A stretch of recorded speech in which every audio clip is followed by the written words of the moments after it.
That's funny. All right, let's move on before I keep getting into that stupid shit. All All right. right. Number 3. The 3 is the what we have here is a tax plan. Oh, Tax yeah. plan is my weak suit. I'm not gonna lie. Okay. Yeah. Um, I talked to some people about it at work, and I read this a little bit, but it was a couple days ago. yeah, one of the big things to take away that I'm seeing is that it really just seems like a ploy to trick you into thinking, oh, you're going to get a little tax break here and there, but it's like you don't make enough money where it's going to benefit you that much. There's like a certain thing implemented in 2019, and then the plan switches in 2027. Yeah, well, yeah, it's going to slowly switch. The middle and the lower tax bracket, it's going to, they're going to give you a tax break right now. It's going to look good. People are going to be happy.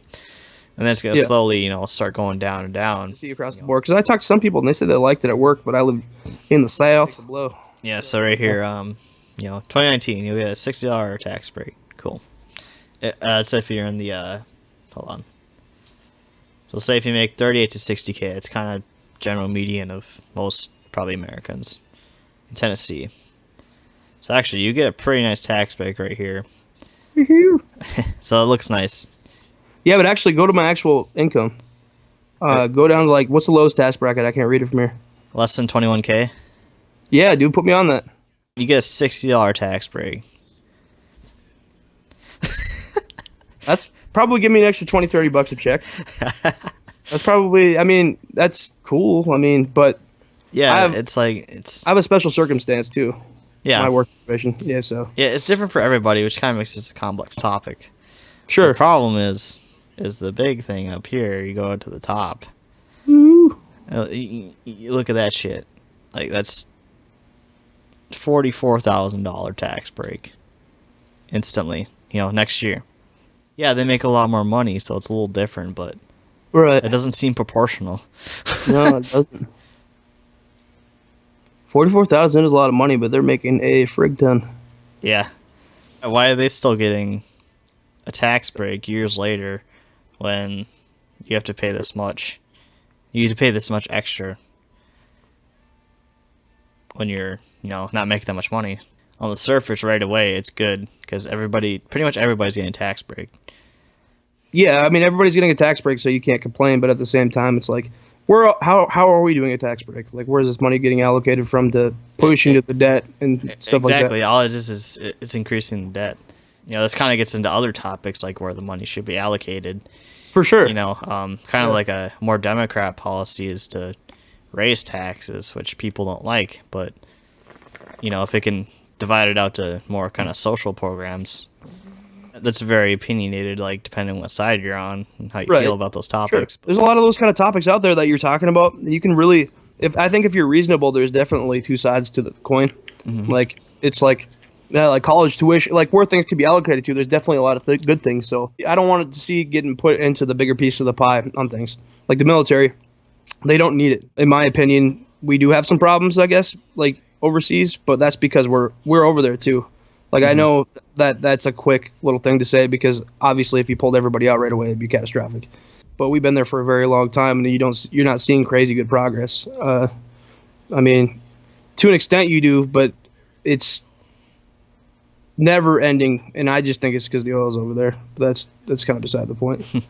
We need to obviously put more money towards things because there's problems like, like college tuition's going up, that needs to be addressed. It doesn't seem like there's a huge increase every year in income. Is there like an annual American income increase on average every year, like per house? I'm not sure.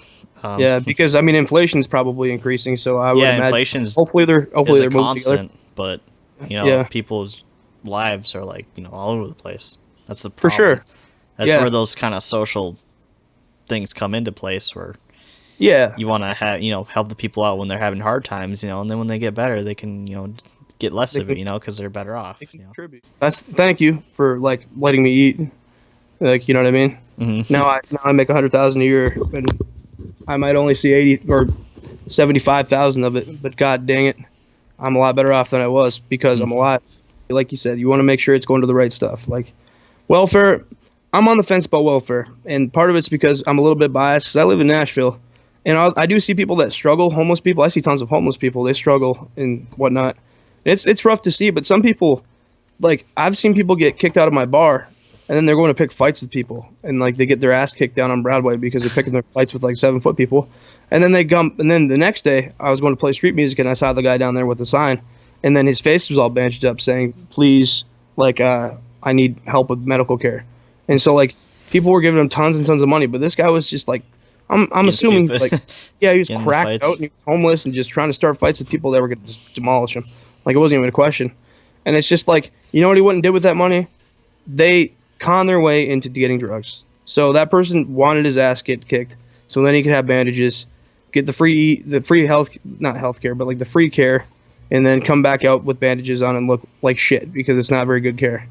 And then, and then he's just like holding a sign like, "Please help me. I need to get to like, I need this or that." And so the people are handing him money. And this guy's probably raking in hundreds of dollars. And then he goes and buys a Coke eighth ball, whatever you call it. He goes and buys himself a fifth Jack, and goes and like lies under something and gets fucked up. And it's like, And it starts over again. yeah, and then he just goes back out and does the same thing. And it's like, and there's people, it's like shitty too, because Nashville is like a really popular city for people to go visit, and people are just feeding him this fuel to like keep making these bad decisions.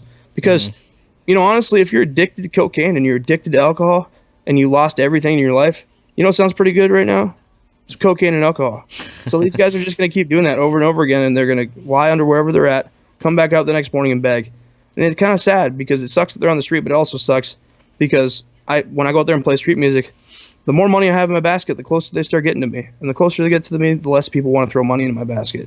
Yeah. And that's just like straight up like competition. Like like I feel bad for them, but that's like indirect competition. Like it should be like competition based on like whether someone's You're like a better musician, or whatever. Not Yeah. like someone that's completely unrelated to you. Exactly, dude. You know what it shouldn't be also? It shouldn't be me and the other musicians should be competing, right? What it shouldn't be is me and the other musicians looking at each other going, "Dang, like it's slow today." Like we're all just looking at each other like, "This sucks today, guys." Like we're all in this together right now. They're sneaking in other stuff in the tax bill. Like kind of going back to what I said earlier, the handwritten notes. There's a big controversy where they couldn't even read the damn notes. They'd be like, "Oh, they're trying to push it through and pass it." Didn't Bernie Sanders block that or something because it wasn't finished reviewed? I'm sure he had a part in it, yeah, because he thought it was stupid. It doesn't make sense. Why should they get credit for that when I can't put in handwritten notes in my dissertation and expect to pass? I don't know about that. The point in high school is you are being held to a certain standard, but I guess you should be in lawmaking too. But notes are notes, man. Like if you're involving people's lives. Like lives are at stake. Like your college degree have nothing to do with that. It's true. Like if there's like some notes like written in like, "Hey, by the way, Michigan, fuck them," like, or, you know what I mean? You can't even read it though. There's a problem. Yeah, that kind of sucks. So they can kind of be like, "Oh, it says this." Yeah, they can't read it. And kind of push their own agenda there, and you're like, "Okay, yeah, it's right well, if there." they can prove what it says, I mean, yeah, that's one thing. But if they're just fucking filling in the blank, completely unlegible though. It's kind of like not credible. They probably brought in one that are expert, Expert whatever handwriting. Handwriting readers, and just fucking sat there and just, "Hey, what do you want me to say?" I kind of see the side of that. Yeah, it's like it's important and it needs to be passed, but I'm with you. I was just kind of messing around, but it was kind of like, yeah. It's just I don't know. You should be able to read it. Is my point. Yeah. Or at least if they can't read it, you shouldn't just be able to pass it through and be like, "Oh, okay, yeah, that's fine." Right. Yeah, Like, that's no. crazy. It's absolute craziness, especially if they're interpreting what it says. Mm-hmm. Yeah, it needs to. If it's a law, it needs to be concrete. Like this is what it says.